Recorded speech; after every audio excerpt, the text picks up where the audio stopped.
2, 1. Lovely evening, everybody. This is D.وليد talking to you from downtown Baghdad. Today, I have the privilege of meeting one of the excellent professors in Middle East and the field of translation. We're meeting with Professor المناع. المناع, thank you so much for your hospitality and your acceptance of the invitation to be with us tonight in this beautiful interview that we will go through. It is my pleasure. Some of the steps that will inspire us to be more attracted to the field of translation. So would you please give us a little bit about yourself, a brief introduction or a beautiful summary of your life and your career with the field of translation? Thank you, Mr. Walid. Actually, I'm proud of you and your activities, and I have PhD in translation studies from Durham University in the UK, one of the leading universities in the UK. And also I have an MA in translation studies and linguistics from the University of Westminster in the UK, in addition to a diploma in legal translation and another diploma in teaching the second language. I'm author of several books. Some of those books are being taught in Iraq and in the Arab world, and also in the UK-based universities and US-based universities. In addition to being an author, also I'm editor and translator. I've translated 3 collections of short stories from Arabic into English. I'm going to talk about them later. Yeah, this is what I can talk about myself. And you asked me about the translation. Yes. Translation. This is my area. This is my field. Actually, translation. If we try to define translation, so you translate from language A to language B. You translate from, let's say, Arabic to English, from English to Spanish. This is one of the types of translation, but we have other types. According to a classification, I don't like to touch on theories, but just that classification. Yeah, okay. It yeah, would be according beautiful to actually to present all of that, because we have a huge spectrum of listeners. Yeah, because people do not like theories, so we try to water it down. So, I mean, according to a classification proposed by Roman Jakobsen, we have 3 types of translation. First, interlingual translation, when we translate from language A to language B. When we translate from Arabic to English, we call it proper translation. And also we have another type called intralingual translation, when we translate within the same language. When you translate a dialect into another dialect, when you translate a level of formality into another level of formality. When you say something, let's say in Iraqi dialect, I don't understand you, I might ask you for clarification. So you are going to what? You are going to replace your linguistic units with other linguistic units, but another level. So this is, we call it intralingual translation. And there's the 3rd type of translation, which is called anti-Semitic translation. When you replace non-linguistic units with linguistic units. For example, you drive your car and then the color turns red. Yes. So that color, which is non-linguistic unit, you might interpret that color as a word, stop, and then you stop driving and wait behind the line. So this is the 3rd type of translation, which is called anti-Semitic translation. But normally when we talk about translation, we concentrate on the first one, which is interlingual translation, when we translate from language A to language B. So translation, sorry. I'm sorry. Sorry to cut you in because of the delay of the internet here. So we're doing that casually here. Let me digress here, Professor, a little bit and give you a side question. It's always driving my curiosity high to ask that question. You, as a professor, as a leading professor in the field of translation, how do you attract more population to the field of translation? In the field of English language nowadays, there's literature, there's linguistics, there's applied linguistics, there's TESOL, ESL, all kind of fields. And the question that stands by itself right now is, why is translation such an attracting field to study? What are your top recommendations or merits of translation that renders it unique, stand away from the crowd of other fields? How do you go about that kind of question? Actually, just in translation or through translation, you're going to concentrate on two languages, not just one. Oh, wow. Through translation, you're going to improve your own language. Mm-hmm. If you are a native speaker of Arabic, you are going to work on your Arabic. Mm-hmm. You will be able to analyze your own language syntactically, semantically, pragmatically. So this is one of the advantages of translation. In addition to that, also, as a native speaker of a language, Arabic, English, French, any language, you have the opportunity to publish your, let's say, your books with well-known publishers. But if you study, let's say, linguistics, which is the area that I like, and when I was a student, I was one of the best students in linguistics. I like linguistics, but when I came to the decision whether should I complete my studies in linguistics or translation, I decided to complete my studies in translation for the first reason. First, I will work on two languages. Second, I will have the opportunity to be an author in the future. In addition to that, also, if you want to translate a book, you have a BA and you finish and you feel that you are doing well with translation, you can translate a book and then you can see your name on that book. And that will encourage you to carry on working on yourself. That's going to be a very beautiful impetus for people to see their names inscribed on one of the books that is renowned or published widely. Now, since you are a pioneer in the field of translation and you have many publications, especially the nuts and bolts of translation and the translator as a photographer, I think that's the title of the book, the recent one? Yes. Okay. Published by the well-known publisher Routledge. I will located in London and New York. And before that, also, I'm the author of the Routledge course for translation annotation. Beautiful. The word annotation from the verb annotate means how to defend your own translation, how to write academically. Right. It would be lovely if you send me a list of accessible sources, not to download, but to access these publications and see how people can have a look at some of the contents of these beautiful books that you've published. I will do. Over the years, because these are the result of the excessive amount of effort that you put together. I always call that nobody knows how much a translator suffers. I remember this story because, you know, sometimes you see a sentence that is translated from Arabic to English or vice versa, and you think this is just simple translation. But sometimes it takes hours of reflection from a translator to get it right. This is something background, and the background, nobody knows about it. It's a backstage. That's why when I was doing my MA back in California, we had an adjacent department and the adjacent department was translation and interpretation. But whenever you ask one of the students in the parties that we get together, like, where do you study? And they say, well, I'm a student in the torture and interrogation department. TNI, which means translation and interpretation. That's true. Yeah. Because it is torturing and interrogation. Yeah, if you just let me tell you something. Yeah, let me tell you something.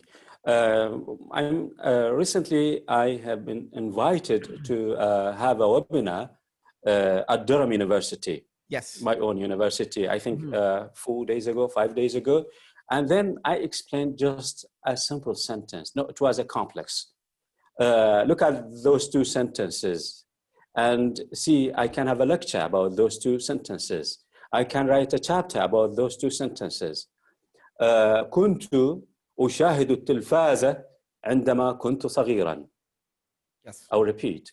كنت أشاهد التلفاز عندما كنت صغيرا. I will use the same form, the same grammatical form. كنت أشاهد التلفاز عندما جاء صديقي ليزورني البارحة. We have the same grammatical form. كنت أشاهد. But when we talk about how would you translate them? The transfer from Arabic to English. Yes, you might what? You might suggest something else. كنت أشاهد التلفاز عندما كنت صغيرا. We don't talk about one act. Act of watching in the process of behaving. No, we talk about a series of acts. And when we talk about the length of the period, we don't talk about minutes or hours, but we talk about years. عندما كنت صغيرا. So you watch and you stop, you watch and you stop. And then you see how to you have to analyze that verb, that grammatical form in order to put it in the right way. Now, so by virtue of كنت صغيرا, sorry, just let me finish off that one. So by virtue of كنت صغيرا, that part, the second part, gives rise to a habitual interpretation. Now, how would you reflect habituality in the past in English? Wow. So you might go for, I used to watch TV when I was young. What about the second one? No, your translation is different. كنت أشاهد التلفاز. I was watching TV when one. Why? Because we talk about one act. Continuity. So the length. One action. You see. Now, this begs the question. This begs the question of what are the 3 top recommendations or efficient strategies to become a better translator? What do you recommend? Yeah, that's a good question. Actually, we need to concentrate on what is called translation competence. كفاءة الترجمة أو كفاءة المترجم. Translation competence covers a lot of issues. One of those issues, and the most important one, is the linguistic competence. That covers 8 skills, not 4. Why do we have 8? Because we have language A with 4 skills: reading, writing, speaking, listening, and also we have what? Reading, writing, speaking skills in the second language. So it seems that you have to, if you want to have a good linguistic competence, in order to be translated, you have to have 8 skills rather than 4. In addition to some other sub-competences, like contrastive competence, like the use of technology, etc. So the translation first, in my opinion, because a lot of people, keep asking me, how can I improve my own English when we talk about the second language? Actually, we have to distinguish. What is your purpose as a language learner? What is your purpose? Would you like to be a translator? And then you have a lot of job.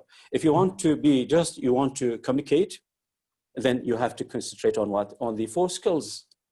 And also we have to distinguish, is it writing or speaking? Writing, you have to concentrate on grammar and vocabulary. Reading in order to increase your own vocabulary. But if you want to be you communicate in terms of speaking, you have to spend a lot of time on listening and speaking. Perfect. Yeah, so it is complicated, but first of all, as a language learner, you have to decide what is your purpose. So it's more about the vision of where you want to be before you decide to take that trajectory or that career.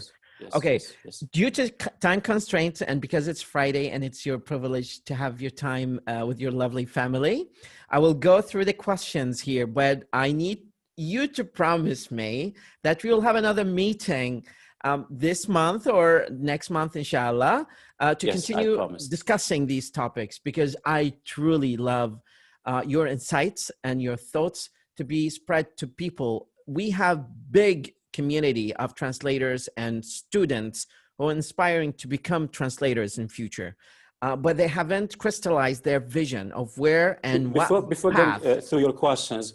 I prepared something. Let me just show you. This is a book. Yeah, this is a book titled Modern Arabic Short Stories. Okay, and you will have it is a bilingual book. So it is, the source text and the target text translated by me. That's beautiful. And at the end, let me finish. At the end of each short story, we have a lot of exercises, vocabulary, and then grammar, writing, idioms. All those activities, were taken from the same story. So I would like to recommend that book. And there's a soft copy, I think, on my page on Facebook, so people can download it. And I do recommend that they print it out in order to have their own notes on the page rather than just using the soft copy. Yes, please go ahead with your question. It will be definitely your courtesy to send me the link to your page, and also, well, I definitely put your page on my.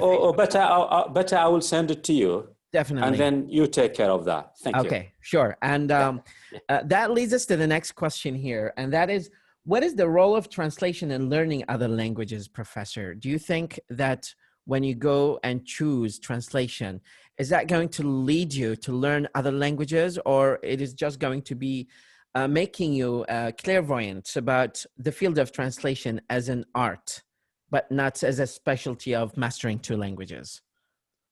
No, actually, it depends on the person. I mean, if you respect yourself and respect your name and you want to be in a good position, you have to also work on yourself. A lot of people who are able to translate, but they cannot communicate. Wow. You see, they are able to translate. If you ask them, can you translate that page? Yes. Oh, they can translate in one direction. Unidirectional. Let's say from English, from English into Arabic, and they have good Arabic, and then they translate. But can you communicate? Can you communicate in the second language? Can you speak? No. Why? Because they decided not to work on that. They decided just to be translators. For me, no. I encourage people to work on all aspects of language. Even the accent, try to do your best to improve your accent. We are not native speakers of English. Of course. But we try to do our best. We practice. I'm talking about myself. I practice every day. Speaking, listening, writing, grammar, everything, translation. So you have to practice every day, and you have to practice the right way. You have to train your brain to be hungry for language, for learning. So it is what it is. Sometimes when I travel, I have that feeling. I'm going to travel for 1 week, means I'm going to stop practicing. You see? Yes, please. تسمعون شباب؟ الدكتور علي المناع رغم أنه مبدع بهذا المجال، لكن دا يقول أني أتمرن يوميا، وعنده مقولة هسه قالها تكتب حقيقة بماء الذهب، أنه دائما خلي دماغك متعطش للغة. تفهمني؟ خلي دماغك متعطش للغة. هذه المقولة تنسب إلى الدكتور علي المناع. أتمنى تحتفظ بها، أنه دائما خلي دماغك hungry for languages، لأن هذا هو المسار الحقيقي اللي راح يخليك تبدع بالتخصص مالتك. إضافة إلى أنه موضوع آخر قال الدكتور، أنه عملية إجادتك للترجمة لا تعني بالضرورة عملية إمكانيتك على الإيصال، على التواصل مع الآخرين. They do not go hand in hand sometimes. So it depends on the heavy duty work that you do. Thank you so much, Professor, for this lovely and insightful comment. Pleasure. I really love it, and it's really endearing to me, and I wanted to translate it to Arabic language so people, more audience, can have an access to that. I will ask you the third question, but I will save the last for our next meeting. Do you mind? Inshallah. It's okay. With my pleasure, Mr. Walid. It is my pleasure. I'm proud of you, to be honest with you. Thank you I'm so proud much. of you. Thank you so much. It's my privilege, actually. Keep it up. Yeah. Do you recommend learners to depend on translation to learn text in other languages, or other strategies? No, actually, at the beginning, you cannot get away of translation because you are a native speaker of language and you want to learn the second language. So at the beginning, you have to rely on translation, but to a certain degree. If we go back to the definition of language, language is the use of, it is a system of communication based on the use of words. So it seems that in order to be translator, in order to be language user, in order to communicate, you have to have a lot of words in order to communicate in a good way. So it seems that at the beginning, because this is your level, so you have to rely on translation, but also you have to take into consideration the differences between the interfacing languages. You have to take into consideration the differences between the interfacing cultures. So it is not just you translate. I have, because of time, I have just one of the techniques that I encourage people to use when they face that problem. I call it it is my term, I call it a pre-transferring adjustment. Pre-transferring adjustment. تهيئة النص قبل الترجمة أو قبل التكلم أو قبل استخدام اللغة الثانية.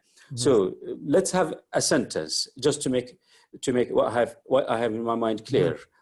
ما إن, for example, ما إن سمعت صوتها حتى تشقق وجهي فرحا. And that idea in your mind, if you want to translate, you have a lot of time.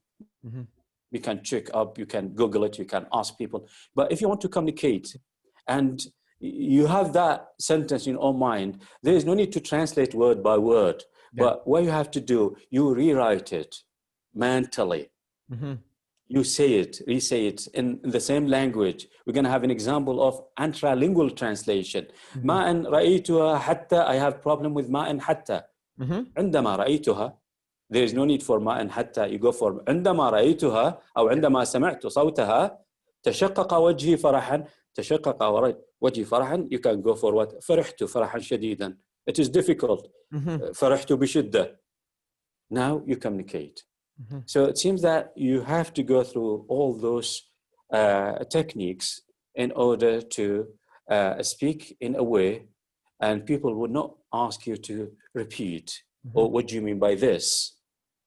Because sometimes you utter a sentence, you say something, and the native speaker or somebody else might say, what do you mean by this? Why? Because you didn't take into consideration the cultural dimension. Because language, let me finish off with that definition. Language is a system of communication based on the use of words. So you have to do your best to learn a lot of words, used in a structured way. Here we talk about the grammar. More accurately, we talk about syntax, the study of sentence structure. So as a language learner, you have to do your best to learn the syntax, the grammar of the second language. In addition to that, also, those words that you have decided to use should be used in a conventional way. Look at that, in a conventional way. Here we talk about the symbolic level of the language. We talk about the agreement that people have concerning the meaning and the use of those words. We talk about the cultural dimension. So it seems that at the beginning, we encourage people to rely on translation to a certain degree. And then over time, they will take into consideration the differences and the denotative meaning, connotative meaning, a lot of stories. And over time, they will discover by themselves that, because I think you are aware, and this is your area, we have two types of learning, implicit learning and explicit learning. Implicit learning, for example, when you listen a lot, 10 hours, 4 hours, 5 hours a day. This is what implicit learning, and you're going to have what? Implicit knowledge. But also we encourage people to have what? To have explicit learning, to pay more attention to the grammar, structures, the differences, idioms. You're going to have what? Explicit knowledge. So I do believe that a combination of those two types of learning, you'll be on the safe side. Thank you.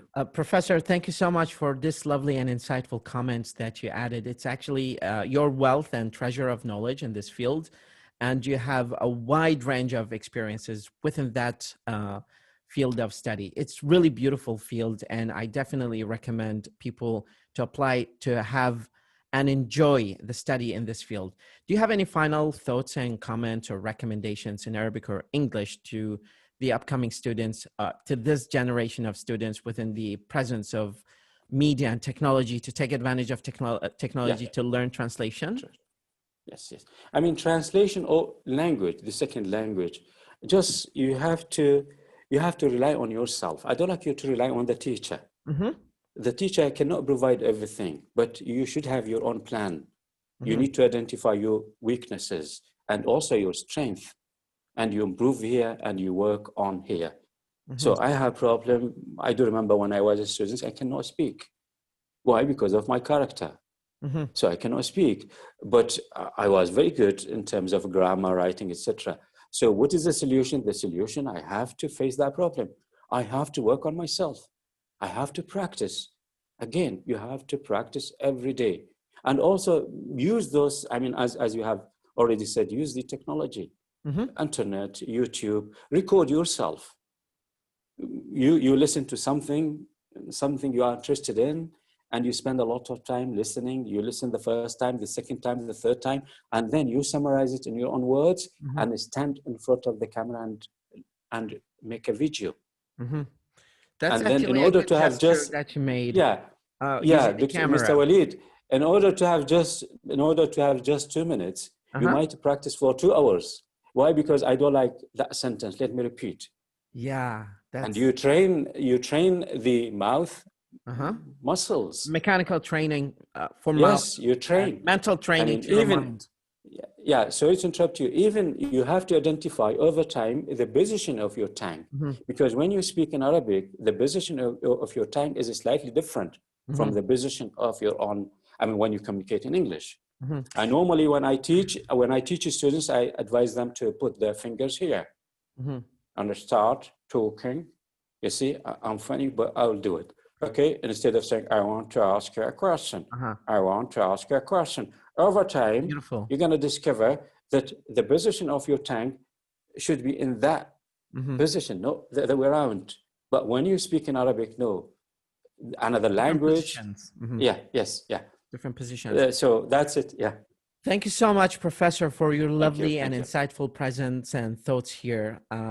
Inshallah, in the upcoming meetings, we'll continue our discussion. It's really fruitful to have such a treasure of knowledge that is represented by Professor Ali Al-Manah to talk about translation and the field of translation. This might be a good, motivation or impetus for the students who are applying to the field of study of translation to learn from his experience, and also to look at him as the guru of translation and the field of translation. He has many publications. I'll just leave links to them so you can have access to them. Kindly, Professor, please send me the Arabic English version, because that's going to be an asset to lots of inspiring learners to learn from that book, since you recommended that one. I like the cover also of that book. It's beautiful. Thank you so much. I really love your endeavor to put your son in perspective and having him develop his self-confidence in front of camera. This is really important. I truly believe that the main challenge in front of audience can be overcome by putting a camera in front of you and trying multiple times. I've read in TEDx, I think, few months ago, that when the language is sent by brain to the mechanical parts of articulation in the mouth, they go through nervous system of nerves, and the more practice you do, the coating of these nerves, and there is a medical term that is used for that, and it's myelin. It gets stronger, and when it gets stronger, it starts to send the signal faster. So those people who practice more, you find them speaking better, especially when there is a demand to synchronous conversation. Lots of people in the Middle East have complained that I understand what people say, but I have difficulty responding back to them at the same time or during that timing period. So doing lots of practice, as Professor Ali said, is really going to ensure you very good privilege when it comes to translation. Professor Ali, thank you so much for accepting this invitation. It's really beautiful. My pleasure. Meeting, and inshallah soon we'll have another one. Thank you so much. Inshallah. Thank you. More than welcome. Take care. Have a good one. Take care. Bye-bye.